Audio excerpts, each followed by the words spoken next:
Hello there, everybody. Hello, my name is Bettina Atwill, and I'm one of the administrators of the Early Childhood Education Program. Hi there, everyone. Hello to all the community members. Once again, hi, my name is Bettina Atwill, and I just want to welcome you to Wadawarung country. This is a country I currently live and play in, and I want to pay my respects to the past, the present, and the emerging custodians of this land and thank them very much for sharing this land with us. And even though they unintentionally shared it with us, they continue to share their knowledge, share their culture with us, and that is something I'm ever so grateful about.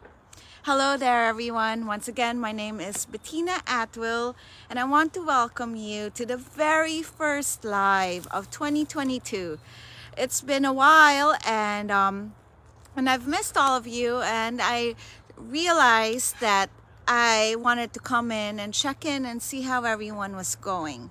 So I've spent the first few months, or the first month and a half and the last month of 2021, just really digging into myself and getting to know and getting in touch with my goals and what it is I really want as an educator, as an administrator of this group.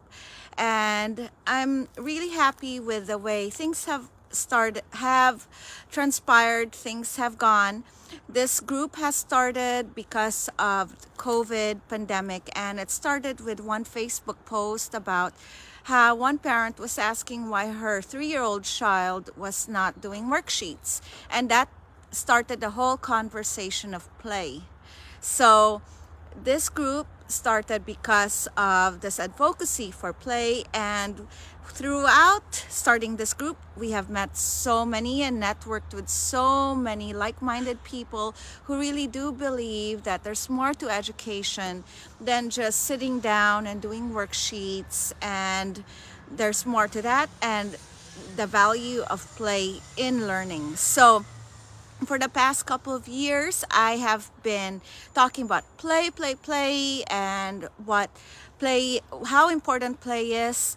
And then I reached a roadblock when I realized that the children who I've been playing with for many years started to go to primary school and were considered behind because they didn't memorize the alphabet. They couldn't pronounce or say the phonics in the rote learning way, the way that teachers expect them to do, and they were not reaching the milestones that teachers were expected to record and present as data to the Department of Education. So that's when I realized the importance as well with being out in nature and how important it is for us as adults and for the children to be able to be connected to the land, to have this connection with the land. And that brings me to a big question about goals. I know that many of us make goals in the beginning of the year, and then research has shown that about 43% of those goals don't get or kind of get forgotten by February.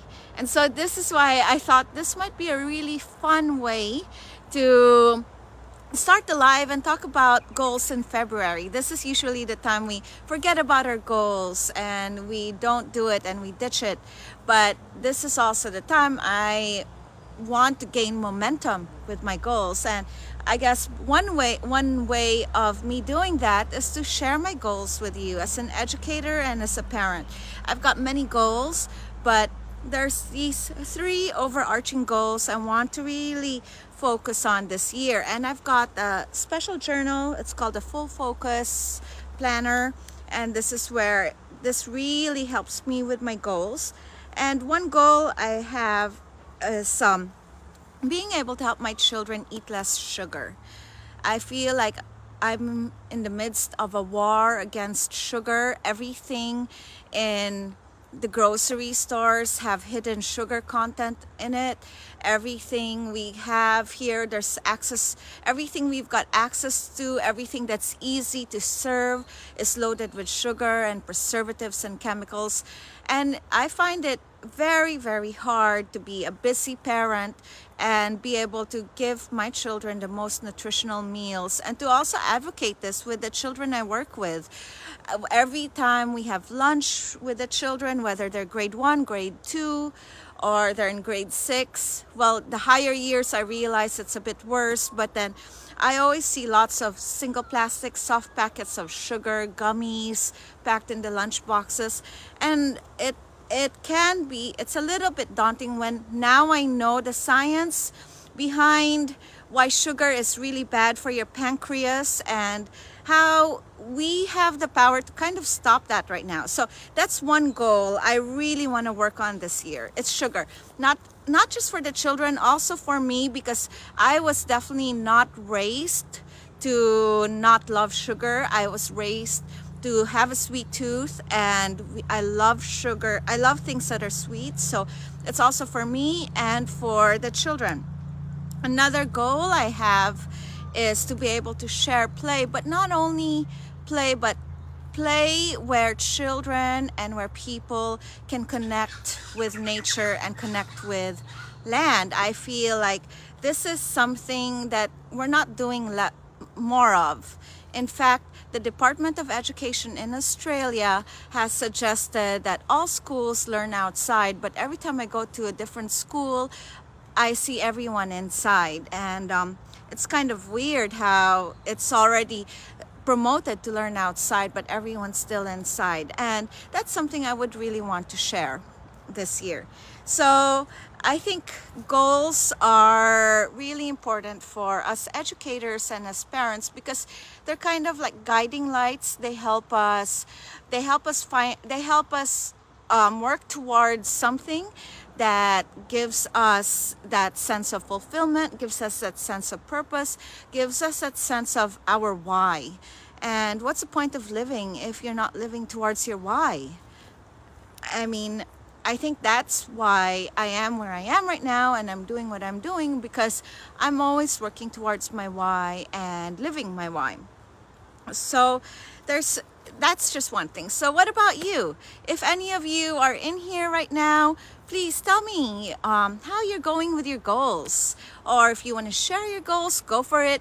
Share it. Sometimes sharing your goals actually helps you become more accountable to it, because you put it out there. You're not only putting it out in paper, but you're also putting it out into the universe and sharing those goals with others. In fact, I've listed up some tips that I've researched and that have worked with me in many years, tips for reaching out those goals. Okay, so the first tip is to, instead of going solo and quietly writing down your goals and putting them and setting them aside, one thing is to share it. Share your goals. You can share it here if you're here watching us live, or if you're watching the replay. Come on in. Feel free to share your goals. Feel free to share where you are with reaching your goals, or where you are with trying to find a way to reach your goals. So that's one tip, to just put it out there, and that helps us also to keep working towards it. The second tip is to not make your goals too high and too highfalutin. Make them measurable.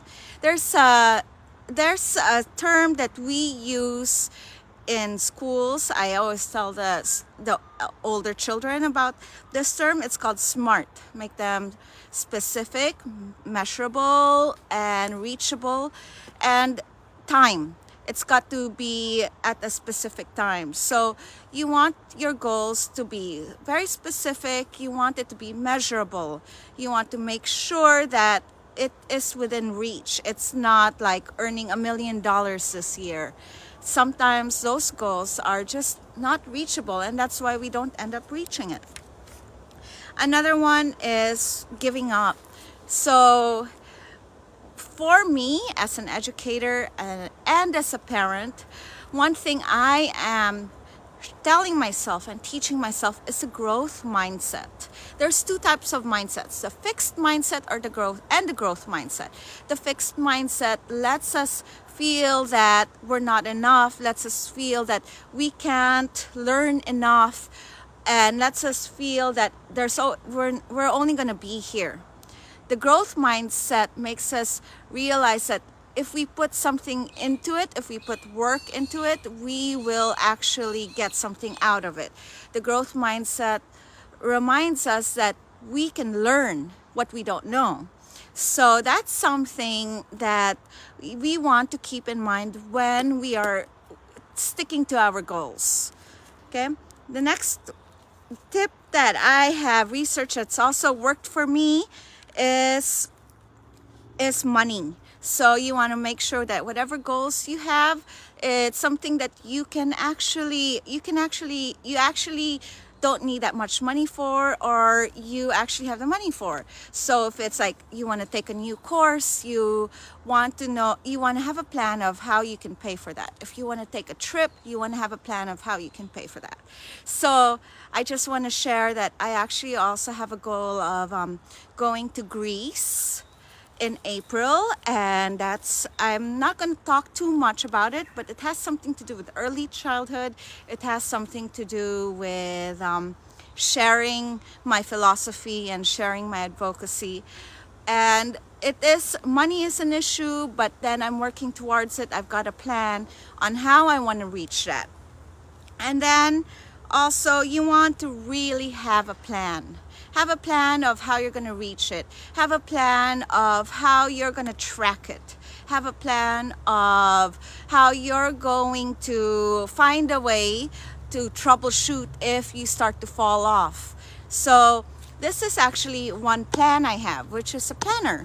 And this planner really keeps me on track. When I get lost, there's so many days I wake up and I'm a bit lost and I go back to this one, or at night I go back to this one. And it's always good to have a plan. And that's something that we educators and parents, we can really do very easily. We don't have to spend much time on it, but we can actually really do. So yes, it's February and it's odd that we are goal setting at this time, but I wouldn't really call it goal setting, more of like being on track with our goals. So my goals are, I try to have simple goals every year, but measurable, and goals that will lead me closer towards my why, or bring me towards my niche, which is being an educator in the outdoors. I love being outside, and it gives me so much. It gives me fresh air, obviously, but it just takes away that pressure of having to have resources. I think that being able to be outside and connecting in nature really helps me as an educator and as a parent, and also helps the students. I've got so many great stories to share with all of you of being outside, and one goal is really to share this with more children and be able to give more opportunity to educators who are trying to find their way outside as well. And I just want to say thank you, everyone. I will wrap this live up. I'm actually here in this park that took me a few months to find. And this is where I will be doing my face-to-face program with three separate groups. I have one group that's Mummies and Babies Nature Program. I've got another group for primary school children, and I've got another group for kinder children. And I will soon be opening one up for the older children in secondary, high school years. That will be 2 terms from now, and I'll be working with the schools then. So yeah, this is going to be our home. I'm going to be exploring the park in different areas, but this is just one of the places where I will be, and I really, really love this place. There's a river right behind me, behind the trees, and then there's more trees. It's just sprawling here. So it took me a few months to find it, but then we'll get there. Anyway, so once again, everybody, I just want to say thank you for tuning in. Come tell us how you are with your goals, actualize it, put it out into the universe. If you don't want to put in the comments below, share it with me on private message or share it to anyone you trust, and just put it out into the universe. You'll be so surprised. Okay?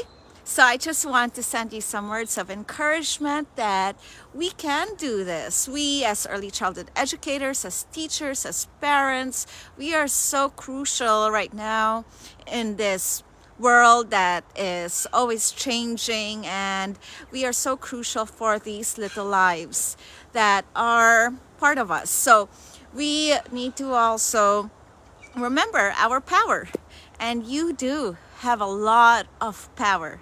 No matter where you are in this world, no matter what you have right now, no matter what's going on, always remember there's always something in there for you. You've got so much power in you. You've got so much life. You've got so much to give to this world. Goodbye now. And can't wait to see what your goals are. Take care and bye-bye.